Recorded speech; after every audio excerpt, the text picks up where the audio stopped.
Sumainyo ang Panginoon.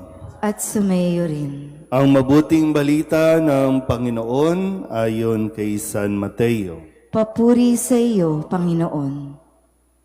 Noong panahong iyon, si Jesus ay dinala ng Espiritu sa ilang upang tuksuhin ng dyablo. Doon 40 araw at 40 gabing nag-ayuno si Jesus at siya'y nagutom. Dumating ang manunukso at sinabi sa kanya, "Kung ikaw ang anak ng Diyos, gawin mong tinapay ang mga batong ito." Ngunit sumagot si Jesus, nasusulat, "Hindi lamang sa tinapay nabubuhay ang tao, kundi sa bawat salitang namumutawi sa bibig ng Diyos." Pagkatapos ito'y dinala siya ng dyablo sa taluktok ng templo sa banal na lungsod. "Kung ikaw ang anak ng Diyos," sabi sa kanya, "magpatihulog ka, sapagkat nasusulat, ipagbibili niya sa kanyang mga anghel na ingatan ka. Aalalayan ka nila upang hindi ka matisod sa bato." Sumagot si Jesus, "Nasusulat din naman, huwag mong subukin ang Panginoon mong Diyos." Pagkatapos dinala rin siya ng dyablo sa isang napakataas na bundok. Mula rooy ipinatanaw sa kanya ang lahat ng kaharian ng sanlibutan at ang kayamanan ng mga ito.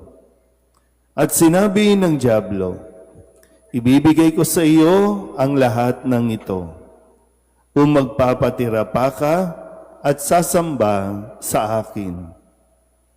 Sumagot si Jesus, "Lumayas ka, Satanas, sapagkat nasusulat, ang iyong Diyos at Panginoon ang sasambahin mo.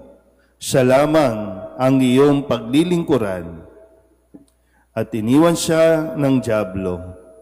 Dumating ang mga anghel at naglingkod sa kanya. Ang mabuting balita ng Panginoon. Pinupuri ka namin, Panginoong Hesukristo. Isang magandang umaga po sa inyong lahat. Tayo po ay nasa unang linggo ng 40 araw na paghahanda para sa Pasko ng Pagkabuhay o Kwaresma. Sabihin niyo nga po, Kwaresma. So ulitin ko po, ang paanyaya sa atin, pumasok tayo sa panahon makarelate o sadyang ang panawagan sa atin ay makilakbay tayo dahil bawat linggo ay sasamahan tayo ni Kristo kung saan din siya napadpad o kung saan din siya nagpunta upang makatulong ito sa ating paghahanda. Tandaan niyo po bawat linggo tayo ay dadalhin sa karanasan ni Kristo upang malaman din natin kung paano mapagtagumpayan ang tukso at kung paano tayo makakasunod sa Panginoon hanggang sa dulo. Kanina habang pinakikinggan ko po yung mga pagbasa natin na pumasok sa isip ko na totoo naman, ang kasalanan ng Ama ang nagmamana ng kahirapan ay mga anak. Na iisip niyo po ba? Ang kasalanan ng Ama ang nagdudusa mga anak. Pero kapag ang Ama ay naging matiisin, naging masunurin sa Diyos, ang nagmamana naman na kaginhawahan, mga anak din naman. Kaya maganda po na mapagnilayan natin mabuti kung ano ang mga desisyon na atin pong ginagawa. Dahil hindi lang ito para sa sarili, kundi para lalo tigit sa mga mahal natin sa buhay. Huwag lang sarili, kaya nga ang panahon ng Kwaresma ay paglimot sa sarili. Kaya marami tayong, kung maalala niyo po, nung sinimulan natin ito, nung Miyerkules ng Abo, pinaalala sa atin yung paglilimos, pananalangin, at yung pag-aayuno. Ang lahat ng ito ay patungo sa pagninilay natin sa kung ano ba ang ating pong mga nagiging desisyon sa buhay. Para kanino? Para saan ito? Sabihin niyo nga ulit, Kwaresma. Okay, maglakbay na tayo. At sana po makasama kayo sa unang linggo. Saan tayo dinala ng ating pong kwento sa ating Ebanghelyo? Sa unang linggo. Ngayong linggong ito, tinukso na agad ng demonyo. Sabi sa inyo, maging alerto tayo, di ba? Kasi mas malakas ang demonyo, mas malakas ang panunukso na gagawin ng demonyo sa bawat isa sa atin. At talagang pupuntiryahin niya, alam niya saan ito mahina. Kaya nga pinagkakagitan ko, dapat nasa isip mo, Kwaresma ngayon. Panahon ng pag-aayuno, panahon ng pagbibigay ng tulong, panahon ng mas malalim na pagdarasal. Alam ng demonyo, ito, madali ito. Nagpalagay ito ng aboy, madali yan. So saan tayo dinala? Wala, nailigaw na agad ng demonyo. Pagbasa pa lang, pagbasa sa mabuting balita ng Panginoon ayon kay San Mateo, pumikit ka, matulog ka. Isipin mo kung ano yung bibilin mong almusal mamaya. Ganyan po ang demonyo, ha? Sige, sana po mas matandaan natin na sa unang linggo, sabi po dito, dinala ng Espiritu Santo sa ilang, sa disyerto, si Kristo, bago magsimula ng kanyang misyon, ng napakahalagang desisyon na kanyang gagawin, dinala si Kristo sa ilang, sa disyerto. Hindi para pahirapan, kasi sabi naman, di ba, dinala ng Espiritu Santo si Kristo sa ilang. Hindi para pahirapan, kundi para mas ma-purify ang kanyang intensyon, ang kanyang magiging desisyon. Ano bang meron sa ilang? Wala. Walang internet. Walang signal. Walang kung anumang mga material sa bagay. Ikaw lang at ang Diyos. Naintindihan po ba? Kasi ba, minsan, disyerto, kawawa naman tayo. Wala dito eh. Walang tubig, walang shopping mall, walang mga kainan, walang mga party, walang mga kasiyahan. Kasi nga, ito ay panahon para hindi ka ma-distract.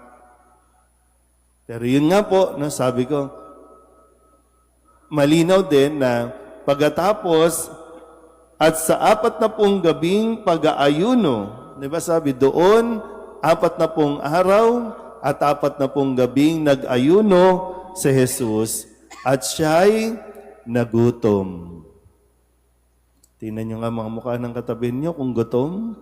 Kaya lupaypay, kaya kahit anong pahayag natin, walang pumapasok sa isip kasi gutom. Lalo na kapag gutom ang tao, talagang hindi makakapagdesisyon ng mabuti o ng higit na dapat gawin.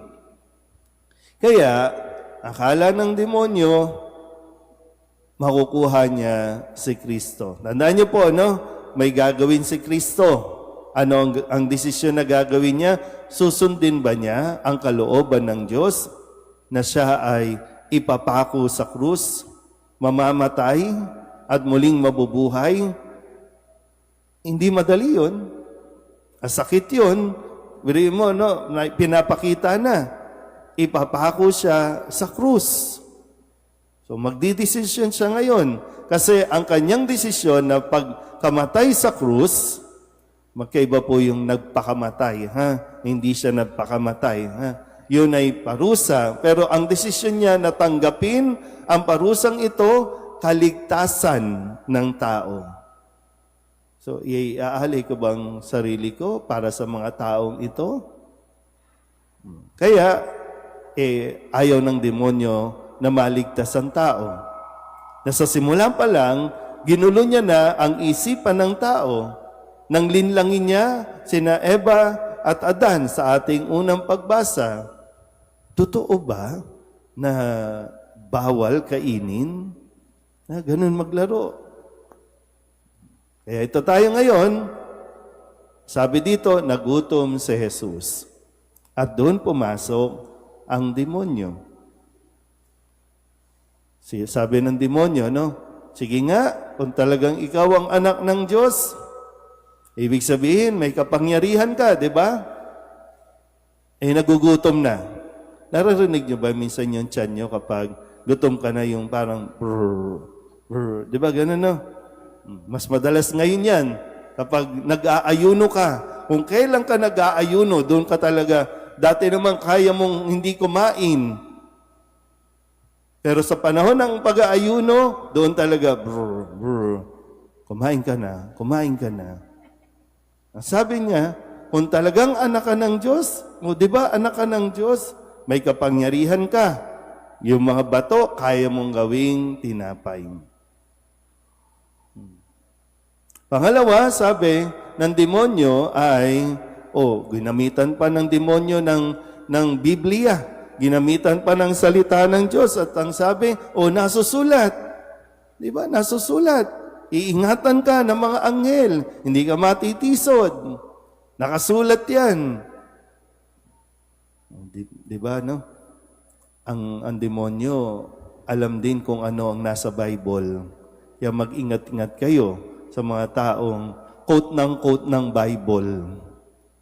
Gagamitin ang scripture para lamang ipamukha sa atin, no? Ipamukha sa iyo. Pero baka ikaw, no? Quote ng Bible, pero nagiging mapanghusga ka naman, nagiging judgmental ka naman.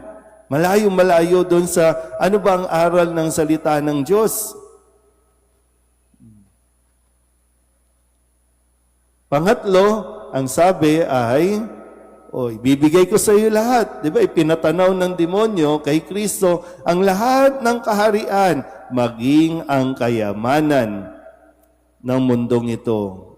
Pero, kung magpapatira pa ka at sasambahin mo ako, yun lang naman din. Hindi naman basta ibinigay lang yan.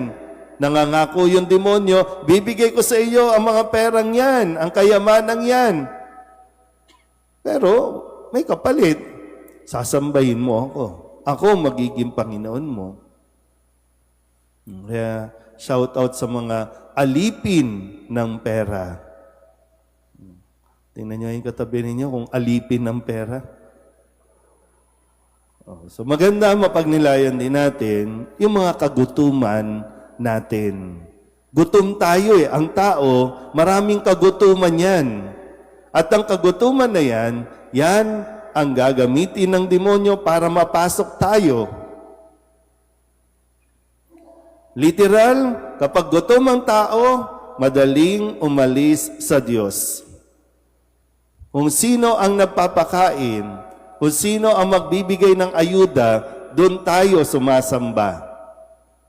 Kaya nga ang hirap din ng laban, di ba? No? Kapag panahon ng eleksyon, mamimili ka. Misa o mesa? Alin ang pipiliin? Madalas nandoon. Kapag nandyan na yung mga namimigay ng ayuda, ando doon. Wala na sa misa. Saan ka gutom? Sige nga, tingnan nyo nga ulit yung katabi ninyo. Kulang ba yan sa pansin? Yung attention, alam niyo yun? Kapag kulang, alam ng demonyo, ay, itong taong to, gutom to sa atensyon. Kulang sa atensyon. Kaya marami ginagawa lahat, mapansin lang, kahit nga maghubad na sa internet, sa social media. Mapansin lang. Ulitin nga po ha, hindi natin inuhusgan at wala tayong karapatang manghusga sa kung ano. Pero gusto ko lang yung konteksto na mapagnilayan natin na baka kulang tayo sa pansin. Kaya kung ano-ano ang pinaggagawa natin na hindi natin namamalayan, nasisira na natin ang ating mga sarili, maging ang ating kapwa. Kasi sabi, di ba, sige nga, magpatihulog ka doon sa templo o doon sa tuktok ng San Jose Gagalangin. Yan. O total, marami nagsisimba doon. So pag nagpatihulog ka dyan at hindi ka nasaktan, wow, sikat ka. Ang galing mo. Woo! Mga pasikan. Kasi nga, kulang sa atensyon. Lalo na kapag, di ba, sa mga mag-asawa, ay ito, hindi na to nalalambing, hindi na to nahihimas-himas sa kanyang asawa. Kaya, simpleng chat, hello po, sasagutin na. Ang ganda mo naman. Kahit AI ka, di ba? Kahit filter na filter ang mukha mo, di ba? Masabihan ka lang na ang ganda mo naman. Masabihan ka lang na yung appreciation. Kasi nga kulang ka niyan. Naghahanap ka ng appreciation. Naghahanap ka ng pansin. Na hindi na ibibigay sa iyo ng asawa mo, ng anak mo, ng pamilya mo. Kaya, yan, ang pasok demonyo. Uy, ang galing mo, ang ganda mo. Ang sexy-sexy mo. Kahit di naman totoo. Pero dahil nga yun, doon ka gutom, sige, bubusugin ka ngayon ng demonyo na mga hinahanap-hanap mong salita, na mga hinahanap-hanap mong pagkalinga. Kaya mag-ingat-ingat. Pangatlo, yan, pera, kayamanan. Yung sino ang mangangako na magbibigay ng milyon, ay hindi na pala, bilyon, basta't ako ang sasambahin mo, bibigay ko sa iyo yan. Ngayon, no? 2026, nasa 2028 na. Yun ang utak nila. Nasa 2028 election na. Kaya, sino ang magbibigay ng bilyones? Sasambahin ka namin. Nakukuha niyo po ba? Ganyan po maglaro ang demonyo, ang tukso. At tandaan nyo, ang demonyo nakaupo din dyan sa simbahan. Nakakapasok din ng simbahan. Lalo na, di ba? Kapag ang pare na demonyo, buong parokya affected. Hindi lang yung pare. Buong parokya affected. Kapag ang ama o ina na tukso, buong pamilya sira. Lalo na, maging sa ating gobyerno, kapag ang leader natukso, buong bansa, itbulaga. Di ba? Pero, hindi tayo iniiwan sa ganon. Nakayanan ni Jesus ang bawat panunukso, ang bawat kagutuman, na nararanasan din naman natin magpasa hanggang ngayon. Pero ipinakita ni Kristo, kayang-kaya natin. Pero wag na wag mong i-entertain ang temptation. Hayaan mong tuksuhin ka lang. Pero never na i-entertain mo ang demonyo.